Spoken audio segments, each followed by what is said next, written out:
Viajando pra Mato Grosso, Aparecida do Taboado, lá conheci uma morena que me deixou amarrado. Deixei a linda pequena, por Deus confesso, desconsolado.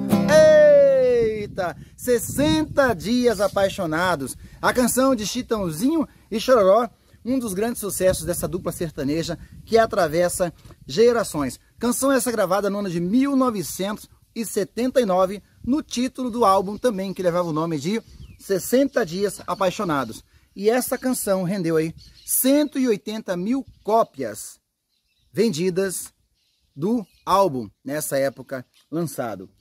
Essa canção carrega um forte apelo emocional, porque ela fala de Mato Grosso, fala do sertão, fala da morena, fala da viagem que foi feita, de toda uma história que é levada no legado dessa canção, 60 Dias Apaixonados. Canção que já foi revivida também por Milionário e José Rico, foi revivida também por Vitor e Léo e muitos outros cantores regravaram em suas lives, em seus shows, a canção 60 Dias Apaixonados. Você lembra dessa canção? Se recorda?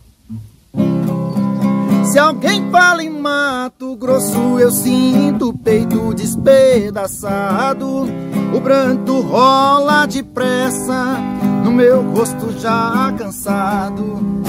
Comenta aqui nos comentários se você conhece essa canção. Impossível não conhecer, né? Comenta aqui, diz aí se alguma parte da sua vida essa canção te traz alguma lembrança. Por aqui estamos conectados sempre nas boas músicas e nas boas histórias. Um abraço a todos vocês.